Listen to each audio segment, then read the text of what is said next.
It is February 2026. While the world was watching the headlines, the United States Navy was executing one of the fastest strategic pivots in modern maritime history. Just 3 weeks ago, this ship, the USS Abraham Lincoln, was patrolling the calm waters of the South China Sea, thousands of miles away. But when the red phone rang at the Pentagon, the Abe didn't just move, it sprinted. Bypassing scheduled port calls and running its nuclear reactors at near maximum output, Carrier Strike Group 3 raced across the Indian Ocean to arrive here at the world's most dangerous choke point. Why the rush? Because in 2026, aircraft carriers aren't just relics of the Cold War. They are 100,000 tons of floating sovereign territory. They are the only weapon in the U.S. arsenal that can park on an adversary's front porch and say, "We are here," without saying a word.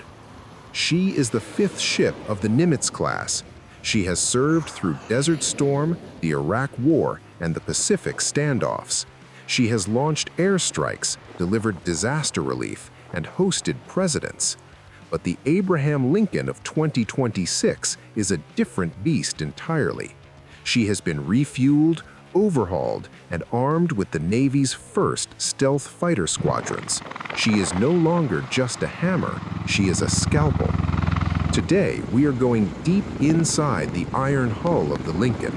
We're going to break down the nuclear engines that drive her, the futuristic air wing that protects her, and the specific mission that brought her back to the Middle East this month.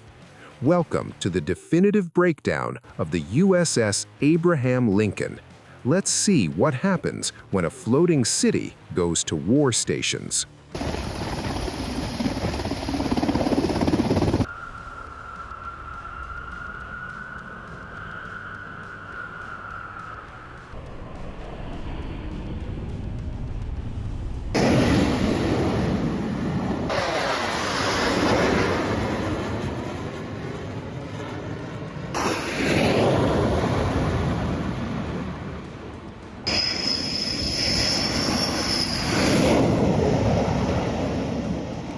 To understand the Lincoln, you have to stop thinking of it as a boat. It is a floating city, built from 60,000 tons of structural steel and powered by the splitting of the atom. From bow to stern, the Abraham Lincoln measures 1,092 feet. That's as tall as the Chrysler Building laid on its side. Its flight deck alone covers 4.5 acres, and when fully loaded for combat, as it is right now in the Gulf of Oman, it displaces over 100,000 tons of water. But the true marvel isn't the steel, it's the heart of the ship. Deep within the hull, locked behind heavy shielding, hum 2 Westinghouse A4W nuclear reactors. These aren't just engines, they are the reason the Lincoln is the ultimate strategic asset. While conventional ships need to hunt for fuel tankers every few weeks, the Lincoln's range is virtually unlimited. Those reactors allow the ship to steam at over 30 knots, that's 35 miles per hour, indefinitely. This is exactly how she managed that high-speed sprint from the Pacific to the Middle East without stopping once for gas. She only needs to refuel her aircraft and feed her crew. And speaking of the crew, keeping this Titan alive requires a population of over 5,000 sailors and airmen. Down below, it is a labyrinth of bustling activity. The ship produces 400,000 gallons of fresh water a day. It generates enough electricity to power a small city. It has its own zip code, a hospital with full surgical capabilities, dentists, lawyers, and yes, even a Starbucks. You might look at her commissioning date, 1989, and think she's an aging warrior, but that would be a mistake. In 2017, the Lincoln completed her refueling and complex overhaul, or RCOH. The Navy didn't just change the oil, they ripped her apart and rebuilt her. They upgraded her navigation, modernized her combat systems, and most importantly, prepared her deck for the future of naval aviation. She may have been born in the Cold War, but today she is a 21st century capital ship ready to launch the most advanced fighters on the planet.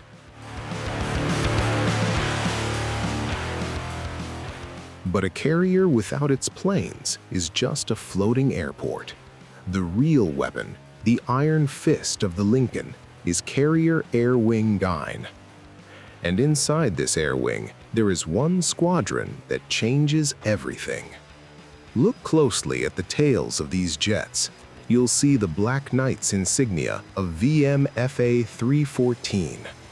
These aren't Navy pilots, they're United States Marines, and they are flying the F-35C Lightning II.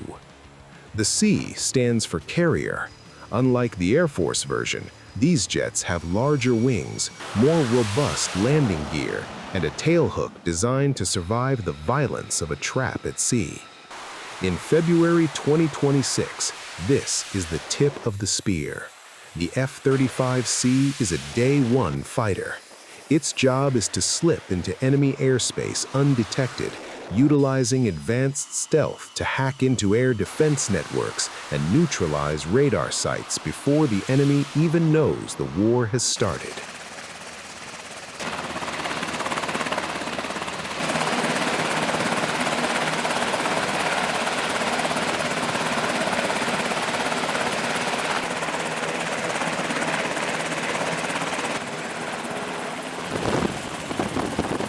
To understand why the Lincoln is in the Middle East today, we have to look at where she started.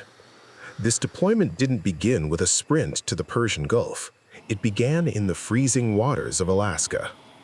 In August 2025, the Lincoln Carrier Strike Group participated in Operation Northern Edge. It was a massive joint force exercise designed to test whether the ship could operate in the most hostile environments on Earth. It was there, near the Arctic Circle, that the Black Knights perfected the cold weather operations for their F-35s. By November 21, 2025, the ship departed San Diego, officially beginning its scheduled Indo-Pacific deployment. For the first few months, it was a standard tour. The Lincoln spent December patrolling the Philippine Sea, projecting power near Taiwan and the South China Sea. On December 11th, she pulled into Guam for a scheduled port call, a moment of rest for the crew before the storm. But everything changed in mid-January 2026. Intelligence reports from the Middle East began to darken. The Pentagon needed more firepower in the region, and they needed it yesterday. On January 19th, the Lincoln was ordered to abandon its Pacific mission. In a move known as a swing, the carrier made a high-speed transit through the Strait of Malacca, leaving the Pacific Command behind. She crossed the Indian Ocean in record time, arriving in the U.S. Fifth Fleet area by late January. And she didn't have to wait long for action. On February 3, 2026, just weeks ago, reports confirmed that an F-35C from the Lincoln engaged and splashed an Iranian Shahed 139 drone that was aggressively approaching the carrier group. In that moment, the Lincoln transformed from a deterrent into a combatant. She had arrived.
But here is the reality of naval warfare in 2026.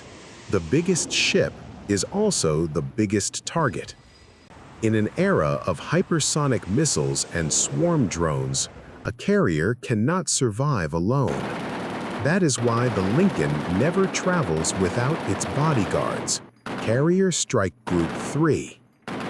Right now, sailing in a defensive phalanx around the Lincoln are the Arleigh Burke-class guided missile destroyers of Destroyer Squadron 21. Leading the escort is the USS Frank E. Peterson, Jr., DDG-121. This isn't just another ship. She is the strike group's air defense commander. Her job is to see the threat before it even clears the horizon. She is equipped with the latest Aegis combat system, a supercomputer linked to a massive radar array that can track hundreds of targets simultaneously, from sea-skimming cruise missiles to satellites in orbit. If a threat is detected, the response is instant. These destroyers are armed with SM-6 missiles, capable of intercepting targets at extreme ranges. They create an invisible dome of steel over the Lincoln, a no-fly zone that moves wherever the carrier goes. Flanking her are the USS Spruance and the USS Michael Murphy. These ships are the utility players.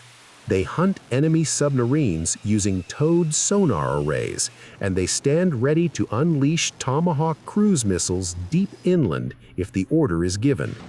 This is the genius of the strike group concept. The Lincoln provides the air power, the destroyers provide the shield. Together, they form a self-contained military superpower that can defend itself against an army and win. We've talked about the nuclear engines, the stealth fighters, and the escort ships. But where is the actual fighting managed? To find out, you have to go deep inside the hull, behind heavily armored bulkheads, into a room that is kept in perpetual semi-darkness. This is the Combat Direction Center, or CDC, the undeniable brain of the Abraham Lincoln. If you walk into the CDC during a high-tension deployment like the one unfolding in 2026, it looks like a scene from a science fiction movie. It is a labyrinth of glowing radar consoles, tactical readouts, and live digital maps. This is where the tactical operations officer and the strike group commanders fight the ship. In previous decades, a carrier's radar only saw what was directly around it, but today, the Lincoln operates as the central node in a revolutionary concept called NIFC-CA, the Naval Integrated Fire Control Counter-Air Network. Think of NIFC-CA as a massive, highly encrypted Wi-Fi network for weapons.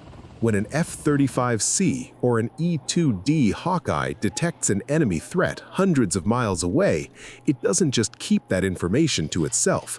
It instantly beams that targeting data back to the Lincoln's CDC. The CDC supercomputers process the threat in milliseconds. The commanders in this dark room can then remotely instruct a destroyer in the strike group to fire an interceptor missile to destroy the threat, all before the Lincoln's own radars even see the target on the horizon. In modern warfare, the side that processes information the fastest wins. The Abraham Lincoln isn't just a weapons platform anymore. It is a 100,000-ton floating server farm, turning raw data into absolute dominance.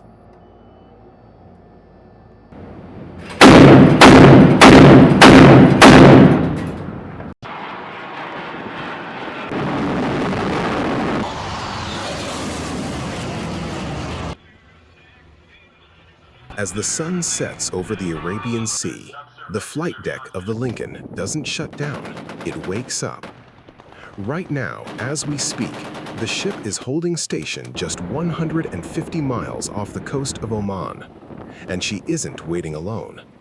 Reports confirm that the USS Gerald R. Ford is currently steaming toward the region, soon to create a rare dual-carrier presence, a level of firepower the world hasn't seen in this theater for years. We've talked about the nuclear reactors and the stealth fighters, but the most dangerous weapon on this ship isn't the hardware. It's the 3,200 sailors and 2,500 airmen who make it work. Under the command of Captain Daniel Keeler, these men and women are operating in one of the most tense maritime environments in history. They proved it on February 3rd when that F-35C intercepted an Iranian drone threatening the strike group. That wasn't a drill, it was a statement. The USS Abraham Lincoln serves as a reminder that American diplomacy is backed by an immovable object. Her motto, taken from the Gettysburg Address, is "Shall not perish." In February 2026, standing watch at the edge of the Persian Gulf, she ensures that promise is kept.